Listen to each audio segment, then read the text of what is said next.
Britain's beaches are steeped in legends that captivate the imagination. From mermaids luring sailors to drowned cities lost beneath the waves. These stories, passed down through generations, offer a glimpse into the mysterious and often dangerous relationship between coastal communities and the sea. Today we look at mermaids, sea witches, phantom ships, and more.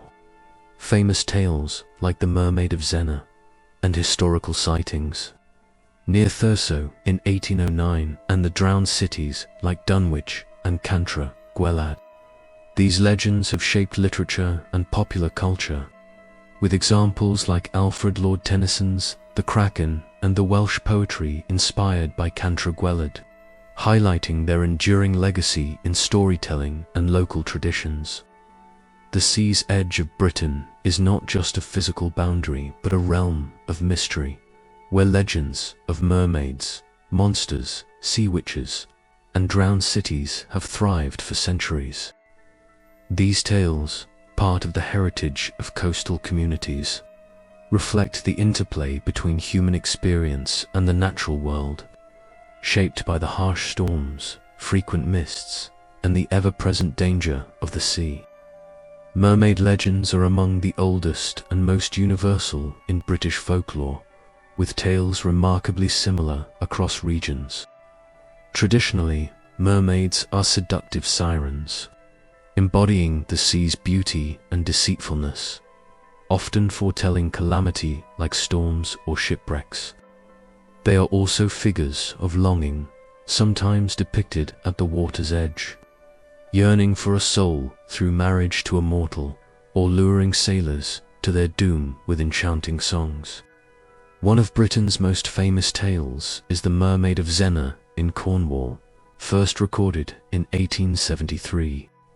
Here, a mermaid attended church services at St. Cyntharas, fell in love with chorister Matthew Treweller, and lured him into the sea. Locals still claim to hear their voices singing beneath the waves on quiet nights.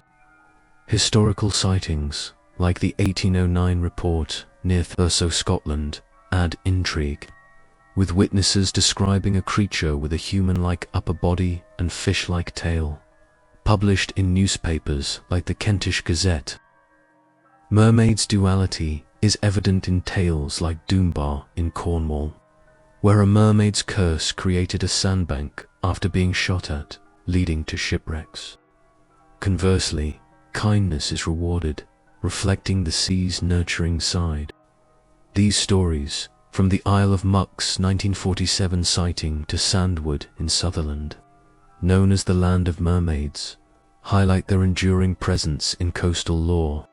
Mermaids, like centaurs, are mythological composites of human and animal, blending the familiar with the exotic. Early depictions, such as a 16th century sketch with a lion's head, evolved into 17th century woodcuts of beautiful women with fishtails, combing their hair and singing to lure sailors. This image underscores their role as temptresses, a reflection of the sea's allure and danger. Britain's stormy, mist-shrouded coasts provide the perfect setting for such legends, part of the heritage of seamen and landsmen alike. These tales range from the imaginary, like mermaids, to semi-historical, like drowned cities, each rooted in the coastal experience. Belief in merfolk persisted among seamen and coastal dwellers until the late 19th century, with some beliefs lingering today. In 1947, an 80-year-old fisherman from the Isle of Muck claimed to see a mermaid combing her hair, while Sandwood in Sutherland sightings saw multiple early 20th century sightings. Specific locations, like Mermaid's Rock near Lamorna, Cornwall, are tied to legends of mermaids whose singing foretold shipwrecks, luring fishermen to their deaths. On the Isle of Man, thick mists are said to result from a mermaid's curse after her advances were rejected, illustrating their power to affect the land.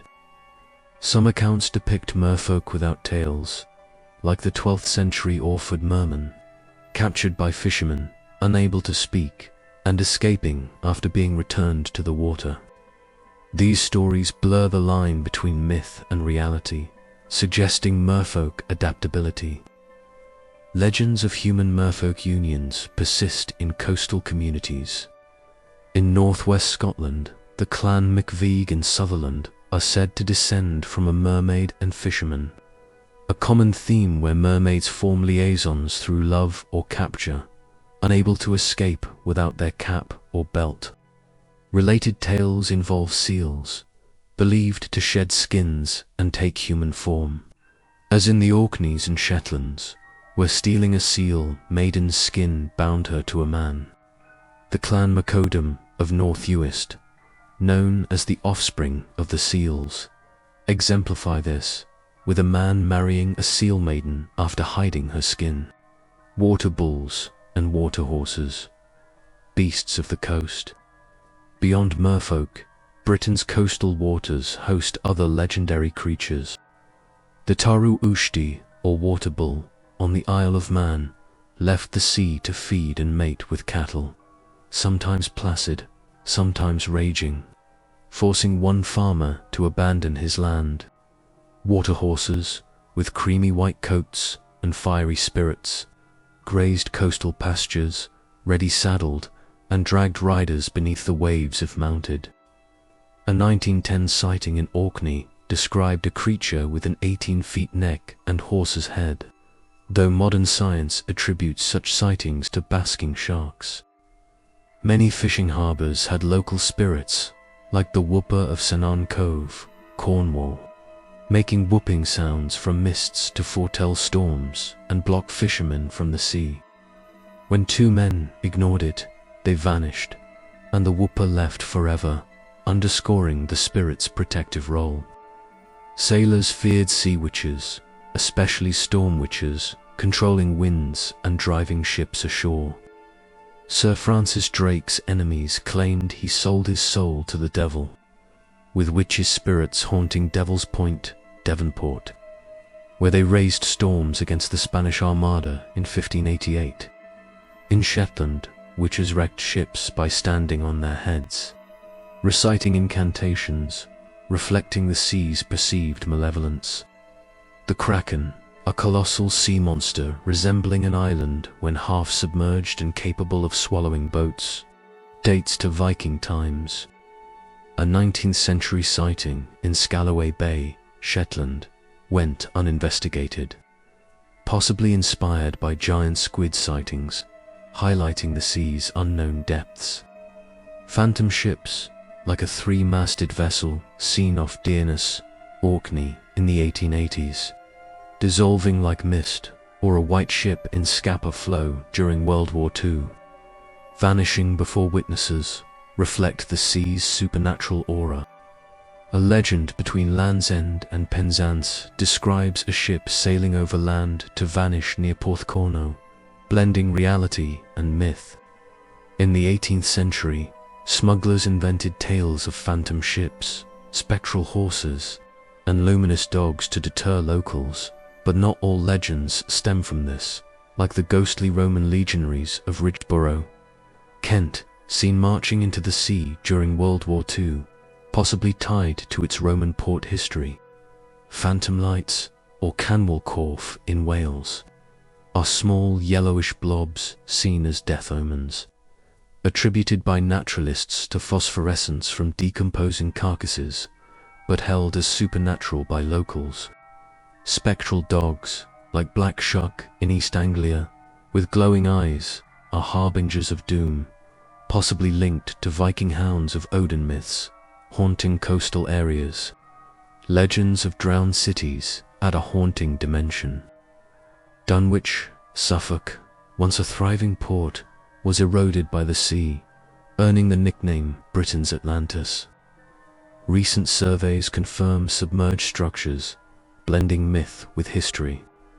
Cantre'r Gwaelod, Wales, a fertile kingdom flooded, when its guardian neglected sea walls, is said to have bells ringing beneath Cardigan Bay, inspiring Welsh poetry. British coastal legends have profoundly shaped literature and culture.